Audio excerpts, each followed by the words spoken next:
आज की वाद विवाद प्रतियोगिता का विषय है behaviour of a material depends on it's atoms arrangement. किसी मटीरियल का बिहेवियर उसके एटम्स के अरेंजमेंट पर निर्भर करता है। 20वीं सदी के अंत तक विज्ञान और प्रौद्योगिकी में ये कथन एक मौलिक सिद्धांत है जो सभी साधारण पदार्थ, छोटे अणुओं से लेकर बड़े आकाशीय पिंडों तक ब्रह्मांड में परमाणु से बने होते हैं। अब 21वीं सदी में विश्व के विभिन्न हिस्सों में हुए विकास कार्यों के मद्देनजर इस आइडिया की समीक्षा आवश्यक है। आज की बहस में शिक्षाविदों की भागीदारी युवा पीढ़ी के लिए अनुसंधान कार्य को आगे बढ़ाने में उपयोगी होगी।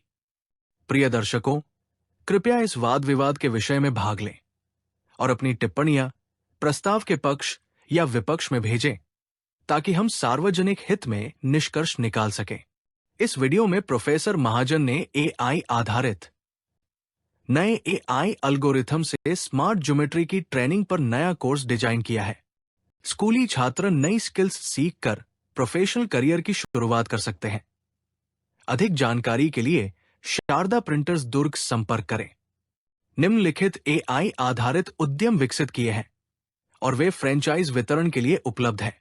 चित्र में एआई स्किल से एक ऑब्जेक्ट की ग्लोबल पोजिशनिंग और उसके प्रोडक्ट्स, दूसरे एआई स्किल से वाटर क्वालिटी आकलन और उसके प्रोडक्ट्स, और तीसरे एआई स्किल से ह्यूमन एनर्जी पीरियोडिक टेबल और उसके प्रोडक्ट्स प्रदर्शित है। हम हाई स्कूल के छात्र और ग्रेजुएट्स को नए एआई आधारित उद्यम स्थापित करने के लिए प्रशिक्षण देते हैं। दैनिक घटनाओं के प्रबंधन में इनोवेशन और आवश्यकता के अनुरूप प्रोडक्ट्स का उत्पादन बाजार में डिमांड को बढ़ाएगा। आज के वीडियो में हम दो एलिमेंट्स से त्रिभुज बनाने के लिए एआई स्किल्स पर चर्चा करेंगे। ये एलिमेंट्स एक भुजा और एक कोण है।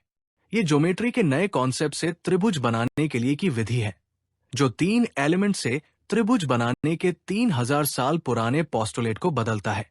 ज्योमेट्री में नए पोस्टुलेट के उपयोग से त्रिभुज के रचना यूनिट स्लोप ग्राफिकल विधि का उपयोग करके त्रिभुज ABC का निर्माण करें।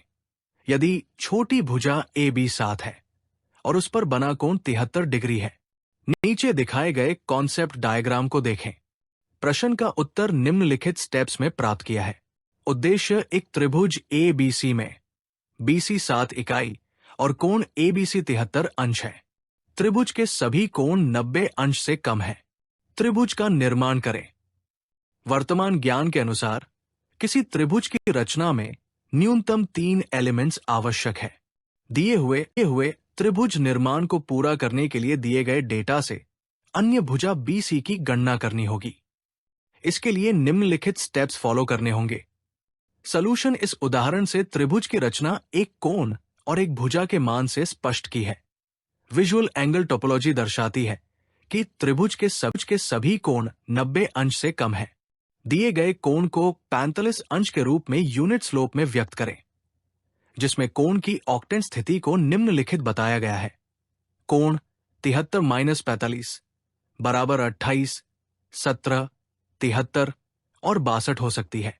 दिए गए टोपोलॉजी के साथ मिलान करने पर सिलेक्टेड कोण 73 अंश है। यूनिट स्लोप एकल AD के आधार का अन्य कोण 62 अंश होगा। आधार BC 7 यूनिट ड्रा करें और B और C पर आधार कोण को क्रमशः 73 अंश और 62 अंश बनाएं ताकि बिंदु A, B और C का स्थान निर्धारित हो सके। AB और AC भुजाओं को मापें। ये 8.5 और 9.5 यूनिट है। 9.5 और 8.5 का रेशो निकले। ये 1.12 है। इसलिए त्रिभुज का स्केल 1.12 है और AB भुजा 7x 1.127.84 लगभग 8 यूनिट है। त्रिभुज का निर्माण करें जिसमें भुजा 7, 8 और बीच का कोण 73 अंश अब संभव है। ज्योमेट्री में नए पोस्टुलेट के उपयोग कई शोध के रास्ते खुले हैं। एक त्रिभुज निर्माण के लिए कंग्रुएंसी कंडीशन बदल गई है। कन्वेंशनल ज्ञान में कम 3 एलिमेंट्स आवश्यक है। नए एल्गोरिदम के साथ केवल 2 एलिमेंट्स पर्याप्त है। इस वीडियो में एक भुजा और एक कोण के उपयोग से त्रिभुज बनाने की विधि समझाई है और यूनिट स्लोप ग्राफिकल निर्माण विधि की व्याख्या की है। 3 नीचे एक नई समस्या दी गई है जो छात्रों के लिए होम असाइनमेंट है। उद्देश्य: दिए गए चित्र में ABC एक त्रिभुज है जिसमें कोण ACB 20 डिग्री है। भुजा BCA और ACB है। रेखा CA को बिंदु D तक बढ़ाया है और भुजा BD भी AA है। कोण ABC की टोपोलॉजी थीटा 90 डिग्री से अधिक और 135 डिग्री से कम है। कोण ABD डेल्टा है, तो डेल्टा का माप यूनिट स्लोप ग्राफिकल विधि से ज्ञात करें। यदि आप दिए गए प्रश्न को हल करने में असमर्थ हैं, तो कृपया यहां दिए पते पर ईमेल करें और समस्या का समाधान प्राप्त करें। विभिन्न AI बेस्ड ट्रेड्स की मार्केटिंग के लिए ग्रेजुएट्स की आवश्यकता है। उन्हें समय समय पर स्कूली छात्रों में जियोमेट्री जीनियस कॉन्टेस्ट अरेंज करना होगा और ट्रेड्स की उपयोगिता एक्सप्लेन करने के लिए लाइव डेमो की व्यवस्था करनी होगी। महीने में कम से कम 30 डेमो, जिसमें 2 से 4 लोगों का एक बैच 1 घंटे के लिए हो। टारगेट मार्केट बेरोजगार युवा है जो घर से काम की तलाश में है, स्कूली छात्र आदि। कृपया अपने मोबाइल पर YouTube खोलें और चैनल सब्सक्राइब करें स्वप्निल महाजन 3944 और AI आधारित वीडियो की जानकारी का आनंद अपनी पसंद के सॉन्ग के साथ लें। ट्रेड्स की फ्रैंचाइजी के लिए संपर्क करें। धन्यवाद।